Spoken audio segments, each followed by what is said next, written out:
Memory transcription subject. Chief Hunter Scifi. Arxur Dominion Sector Fleet. Date. Standardized Human Time. November 30th, 2136.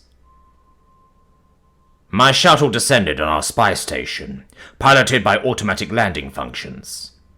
This was the same clandestine facility that Secretary General Meyer approached prior to Earth's attack. Perhaps the Dominion should have relocated the outpost, but the brass scoffed at the notion that any prey would dare to strike it. I knew that the Terrans wouldn't hesitate to hit us where it hurt, though, should we ever clash. Stations like this one were essential to sector-wide command and intelligence. The rig had its own state-of-the-art FTL comms network, which had been painstakingly routed back to RIS. The relay functioned across hundreds of light-years, by leeching off Federation infrastructure as well. I was careful not to tip my claw when I communicated with the humans. I trusted them to watch their own self-interest foremost. The Federation don't bother establishing costly networks, because it's the first thing we wipe out. I don't need to give the humans vulnerable targets. The shuttle dropped onto a landing pedestal. I wasted no time disembarking. Ceremonial armor clung to my form, and a decorative sword had been placed in the scabbard. It was time to act out Scifi the Fanatic. Some low-ranking grunt had refused her godged rations, and then ejected the food at an airlock. The Dominion wished to make an example of her. Guards bared their teeth as I strutted into a central holding area. The prisoner was dangling from wrist restraints, bleeding from several gashes. It could be my head on the pike just as easily. There was a reason I treaded with such care. Those ungrateful humans, who reclaimed the very worlds they told us to attack, were making me regret my risks for them. Earth wasn't bargaining from a position of strength. Your death will be swift and decisive. I shoved my snout into the inmate's face and stared right into her pupils. The Arxur guards watched with amusement.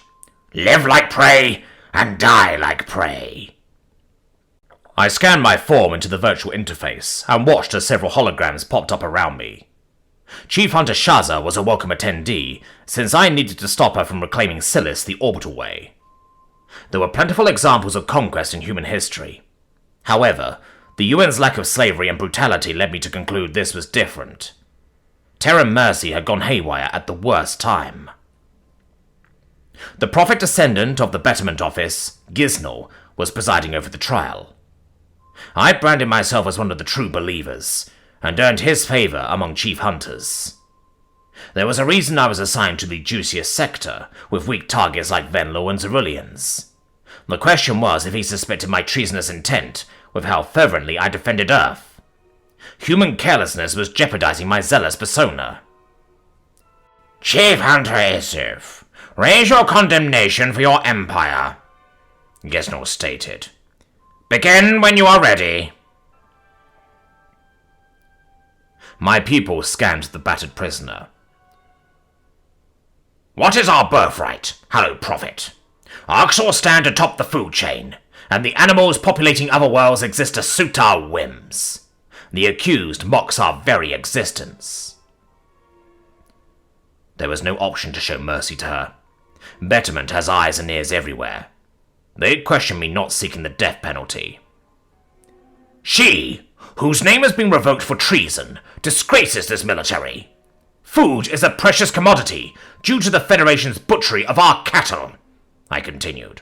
What right does a lowly underling have to dispose of food in an airlock? Food which could have fed a worthy mouth. I narrowed my eyes, slapping my tail across her snout. Hardened grey skin was pierced by my scales, which added to her array of marks. The Arxur restrained her yelps, as she knew such weakness would lessen slim hopes of betterment sparing her. Not that there was any chance the prophet descendant would forgive a capital offence. Gizno yawned in boredom. The punishment you seek, meritorious Scifi. Death! None who oppose the Arxur shall stand, I snarled. I wish to strike this thief down with my own claws, here and now. Very well. I concur with the Chief Hunter's assessment. Accused, Any last words for your honor? The prisoner released a wet cough. The Godjids are people. True sapiens. They ate meat like us. How can you still treat them as cattle? I'll defer that question to you, Ishif. The prophet descendant chuckled. Sapien consumption was a requisite for our survival. I come to terms with that years ago. Sure, the Godjid jerky I'd eaten with my crew hadn't gone down as easily, with the thought of Nulia calling me Scifi. Food that didn't emit playful giggles and wasn't capable of higher reasoning was preferable. Still, there was nothing I could do about our current practices. My actions saved a lot more prey than one sliced and diced Godjid. My tail lashed in faux irritation. The entire ideal of betterment is that the strong cull the weak. The prey are still prey based on their actions, how they snivel and piss themselves over any challenge. These are not the behaviors of true sapiens. Even if they once were cogent, that bears no relevance on today. Well said. Go ahead. Split that traitor's throat, Giznor said. I stalked around the prisoner, arching the ridges of my spine. Fear glistened in her eyes, which caused my adrenaline to hum. It felt good to be in control, and to have a release of my pent-up aggression. Of course, I didn't really want to complete this execution, but my primal side liked it. The humans and the Venla would label me a monster, if they witnessed me strike a prisoner down in cold blood. They didn't understand the confines of my system. The chatty Terrans had entire rituals with lawyers, and testimonies that could drag on for weeks. Here, Betterment's determination was the difference between innocence and guilt, made without a word edgewise. Chief Hunter Shazza curled her lip. I don't see any blood. What are you waiting for? Can a man not savor his kill anymore? I was hoping she'd beg, I growled coldly. My claws slashed against the soft flesh, and scarlet blood spurted between my digits. The Arxur prisoner sagged in her restraints, with gurgling noises escaping her maw. Fluid frothed up to her teeth, and her eyes lolled. The truth was, this wasn't the first, the 10th, or even the 100th person I'd killed in the name of survival. It got easier every time. The sympathy I felt became muted. As a cruelty-deficient individual, I learned to fake dominant traits from a young age. A televised execution was when I realized that most people didn't wince at screaming cattle, or cry when their family members died. That voice was always there, no matter how much logic I employed. Watching the humans glamorize kind acts, I wondered what Arxur society was like when empathy abounded. Maybe it could have been the Venlor budding up to us, though ones like Selnek are too emotional for even my liking. They die too quickly. I turned to face the holograms, waving my bloodstained claws. Shazza, I bring word from the humans. The female chief hunter grinned. How can you be so right about the Godjids being weak, yet you fail to apply that to the humans? Humans are not sniveling prey. They are destructive and prideful to their own detriment at times. Don't let their pudgy appearance fool you. They bested us in combat, unlike any other race. Their prey-like interactions with each other sicken me. You are mistaking prey-like for social. Empathy is not a defect in pack predators, though humans must learn to temper such tendencies. Still, they are apex predators on their world. Giznor narrowed his eyes. Humans understand cruelty and aggression. They need the same push Betterment gave us. The Terrans had figures much like our Lesnar in their history. I'd done research on a holopad I found in New York's wreckage. Every herbivore alien questioned how such a leader could rise, but the primates already knew that answer. Their modern populace feared that becoming a reality again. Presently, humanity demonized predatory attitudes. They detested an equivalent to the Northwest Bloc resurfacing. Imposing betterment on the Terrans was an awful idea, but I wasn't going to voice that opinion. Perhaps in the future Earth would take in defective Arxur as refugees. The Dominion sentenced anyone lesser to death, so they might be amenable to lending slaves to Earth. It wasn't like Riss had a use for condemned weaklings. Would humanity even want my people on their world? Some UN personnel looked at us like we were diseased animals. Secretary General Meyer wouldn't have taken much convincing, but alien goals weren't on Zhao's agenda. Every action had to lend a direct benefit to Earth or advance their war efforts. I yearned for the original leader and his calming ideology. Chief Hunter Shaza scowled. This human message better be good, Ishif. Why did they claim 2 territories under Arxur siege? The United Nations sees conquest as a way to obtain the entire planet as our catch, I responded. They believe in maximizing resources and are willing to negotiate a deal.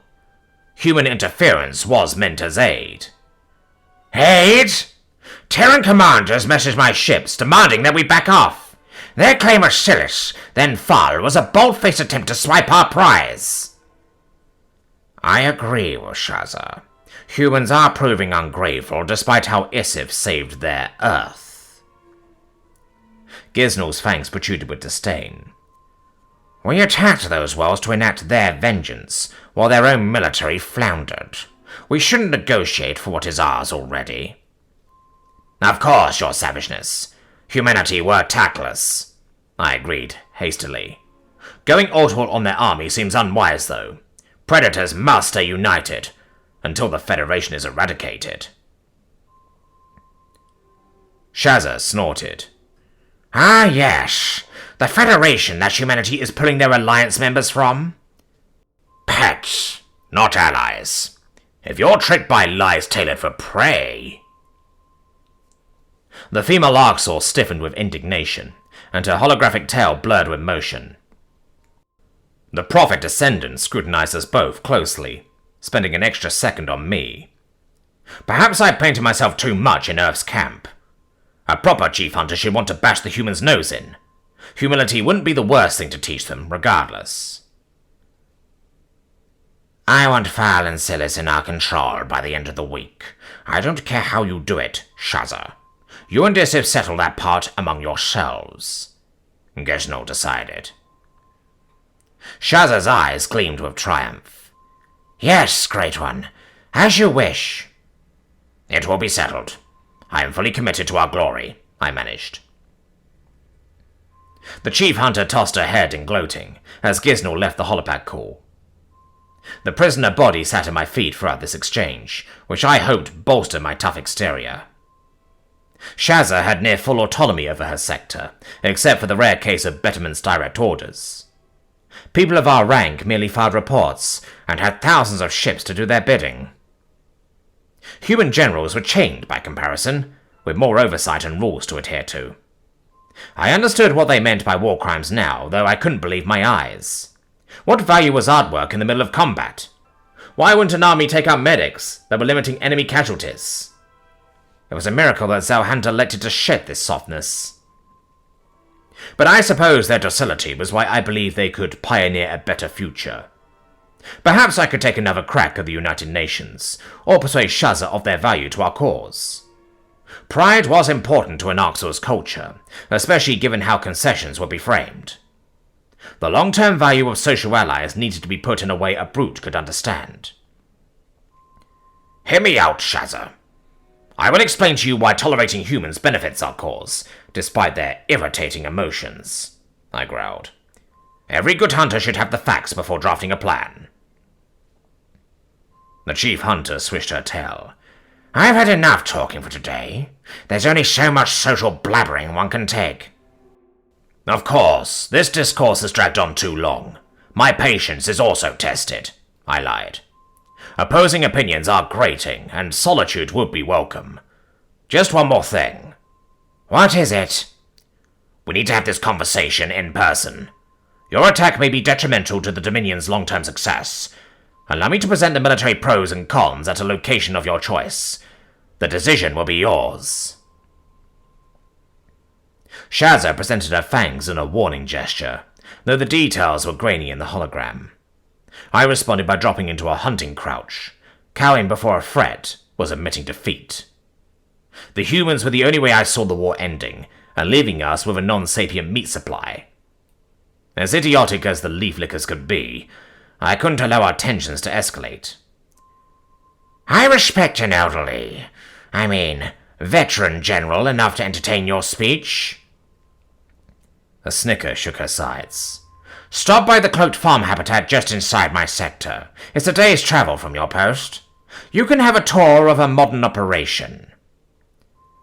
Age means surviving combat, and nature's assassination attempts. If you're lucky, it will come to you as well, I replied. Enough of your platitudes. Will you travel to the farm or not? Yes, I'll be there. Chief Hunter Shazza terminated the call, and I stormed back to my shuttle. Tolerating her condescending attitude and groveling on the human's behalf wasn't a thrilling prospect. I couldn't even wash the death from my body. Cleaning the blood off my claws would suggest that I wasn't proud of my kill. A day of warp travel would allow me to process options and play out various scenarios in my mind. Why couldn't the humans just let two species who assaulted them perish? It would be much easier for all parties involved.